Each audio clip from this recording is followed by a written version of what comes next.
Welcome back to the Downtown Den. I'm Frank McKenna, the Chief Executive and Group Chair of Downtown and Business, and I'm delighted to be joined today by Krol Corlett, and I'm going to ask them to introduce themselves because we want to get the sound levels right. So, start with you, Simon. Hi Frank, thanks for asking us over. Simon Krol, the Director of Krol Corlett. Dan? Yeah, thanks for having us, Frank. Dan Tebay, Managing Director with Krol Corlett. Great to see you today, guys. So, we're going to ostensibly talk about your first visit to MIPIM. So MIPIM virgins, you two. We'll get into that into a second. But first of all, Simon, explain to me what Krol Corlett do. Yeah, so we're main contractor based here in Liverpool. But we work nationally now, predominantly in the Northwest, but we do have capability to work across the country. We do a lot of work for the NHS, in the education sectors, a lot of heritage work, mainly commercial side, when we do that.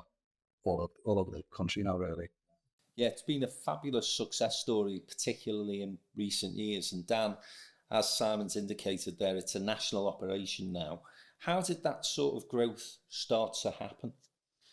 I think initially we made the strategic decision to try and focus on a lot of frameworks, and with that comes the open geography around being able to deliver work for different public sectors, different government bodies. One of the frameworks that we actually did quite successfully on was a central government framework, which opened up the entirety of the north from Birmingham all the way up to Scotland.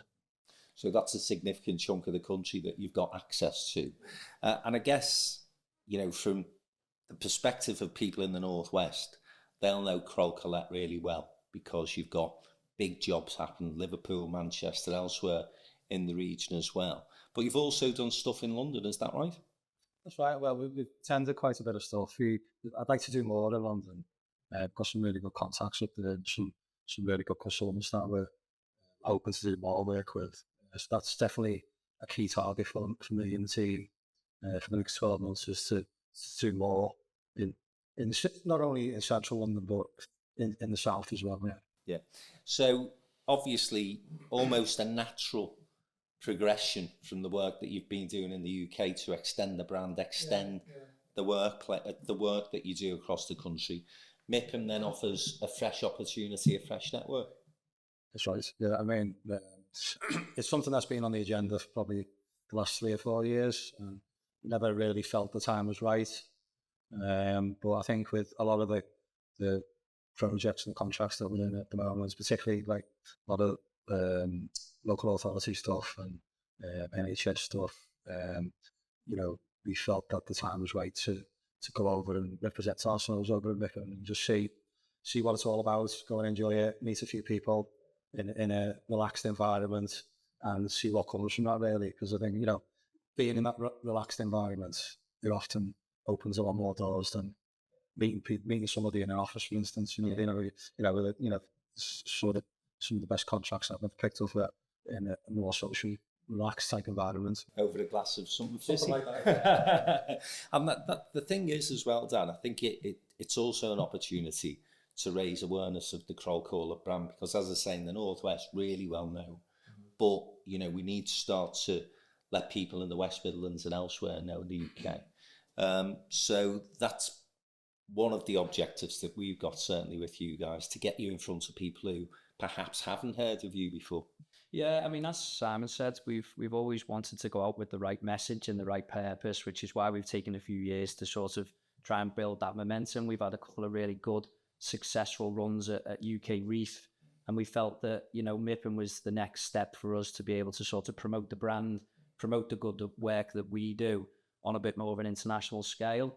And I think, the message and the feedback that I've had through, colleagues and industry peers who go regularly is, it's a bit more of a relaxed environment. So you often get the opportunity to speak with people that perhaps might not have the opportunity to speak to. And that probably includes delegates from our own city and the cities that we're already quite well established in over in Lancashire, Manchester and Liverpool as well. So it'd be good for us to just build that profile and give people the right message about the projects we're working on, both in and around our sort of Northwest region and further afield. So in reinforcing relationships as well as making new ones, and I think you sort of indicated this, Simon, in terms of particularly, I think, construction, real estate, regeneration, an awful lot of work is done through partnership, and you basically do work with people that you get on with and you like and you get to know. And as you say, socially, that can happen far more effectively at times. I think times are changing really, whereas in the past previously there used to be a race to the bottoms, for the lowest tender, and that was it, and it opens up all sorts of issues that, if you don't, if you for sure work that way, I feel, and particularly on some of the frameworks that we're on, it's very much about, you tried and tested, you've got a proven track record of what you can do. So that whole can be, can't be situation isn't there. It's just down to having a relationship with the client coming forward and working in partnership with like the client team, the design team, and the end user to give them what they want. And then it's sort of like, it's more of a collaborative effect than just like, we're the contractor over this side and you're the client over there, and the architect's over there, and we're all just shouting at each other over a wall. So it's very much more and more collaborative process now, which I think is all better. I think that collaboration piece has always been talked about in the construction sector. Some clients do see the benefits of that and see the advantages of it. Particularly at a tier 1 level, there's been a lot more focus around the frameworks about collaboration and partnering. And we've been, the beneficiaries of that being stepped down into the lower value bandings of some of those frameworks as well. So as Simon said, a lot of our relationships and a lot of our longer term clients are now people that we've built relationships with through frameworks. And whether we're on those frameworks now or not, we're still continuing to work with those clients on a regular basis. I think the other thing that Krol Corlett are well known for is social value and what you add in terms of the places and the communities that you work alongside. So not only in terms of apprenticeships, which is the thing that everyone in the construction and property sector goes towards now, but the amount that you do with local charities, regional charities, for example. And that's a huge part, I feel, of the DNA of your business, of your organisation. I think that's something, Simon, that you particularly deserve great credit for. Is that something you've always been conscious of as a company? I mean, it goes back to my dad's day, I suppose. I mean, although on a much smaller scale, we always employed and trained apprentices and brought them through.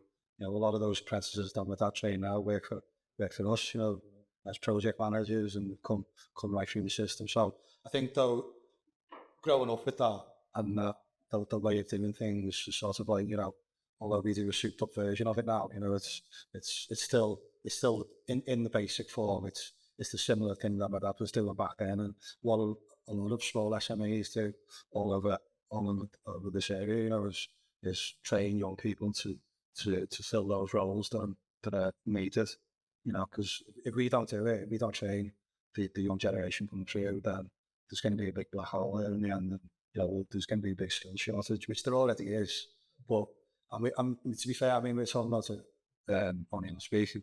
I think we'd like to do more, really, but I think there's a lot of restrictions in place now, and it's more like, can we afford to do it?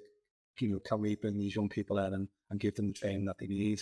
And it's getting the support that we need from local governments and the wider government, so we can fill those gaps and train those young people. I think there needs to be more of an incentive now for business, doesn't there? Because with a whole range of things, such as a hike in national insurance, hike in minimum wage, then you've got your costs in terms of resource to train young people. It is becoming more of a barrier. I think we're fortunate in this part of the world to have the City of Liverpool College, who I know you work closely with as well. They help at least with the bureaucracy and the red tape of apprenticeships. But the message from not just you, but a lot of other people in your sector is we need a bit more support. Yeah, that's what I mean. I think that's like the catch-22 really, because we'd like to do more, but obviously we can only do as much as we can physically do, afford. you know, and we can afford and we can afford to do. Yeah. So any incentive that would come or hopefully come in the future would ultimately be a gain for more young people coming in to the industry. Yeah. So let's go back to MIPIM then, and just tell me, first time you've been, obviously, what would success look like for you? You come back home and you're looking back on the week. What are the sort of things that you'd be hoping you could tick the box for?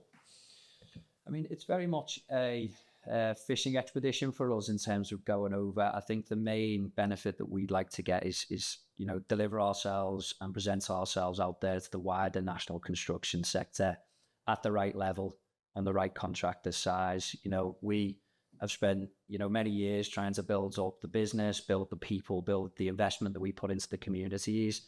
We're now pushing on for a £50 million a year turnover group.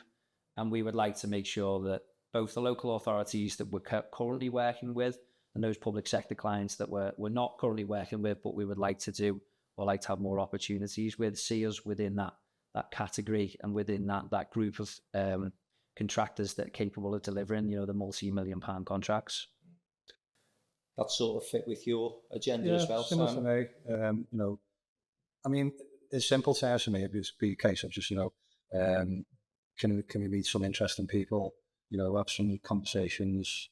Hopefully the weather's a bit better than last year. And just but just go and enjoy it. You know, meet a few people, make a few contacts. No pressure. You know, there never is at these type of things. You know, it's just, you know, sometimes if you go looking for it, you're not finding it. You know, so when you're most unexpected and you'll bump into someone before you know it, you know, you're talking about others. You know, you could be just talking about your dog in your cat and stuff like that, and then you strike off a conversation. Before you know it, or a week later, you'll get a call and say, "Oh, you're interested in this," and then it escalates from there. And then, so that's usually how it happens. It is. It's about relationship building, isn't it? Yeah. And we were talking to somebody on Thursday evening, but Michelle, one of your colleagues, was at the dinner, and they were saying they started to meet somebody on a fairly regular basis at MIPIM and met them for 3 or 4 years running, never had any work out of them, and this year secured like a multi-million pound job. Yeah. So sometimes it's about a longer term development of a relationship as well, isn't it? I think so. Yeah. I think if you just take the pressure off and just go and relax and be yourself, and then it'll happen naturally then, you know. Yeah. I think we're not expecting to walk away with, you know, 2 contracts secured after the week of MIPIM. It's very much a, you know, nice term. Yeah. That would be nice. You wouldn't say two or 3. But, you know, I think we're willing and we're acknowledging that, you know, it's very much a long game and it's those relationships, they might take years to nurture, but it's that initial meet over at MIPIM that will obviously allow that relationship to flourish. Yeah. I think it'll be a great week for you. I think it's perfect for Krol Corlett. I think the environment will suit you guys in terms of your skill set, the offer that you've got as well. And as you've already said today, you know, you've got some strong relationships with the public sector. You've got some great private sector partners you work alongside as well. So it will be a case, I think, of developing that, but also, as I say, making new connections as well. And obviously, coming as part of the downtown and business delegation, our job is to make sure that you meet the right people. We're looking forward to it. Thanks for coming on board and showing us the way around. It's going to be good. It's going to be good. Right, so that's Krol Corlett, one of our MIPIM partners for 2026. And as we are saying throughout this MIPIM, where leaders meet, outcomes follow.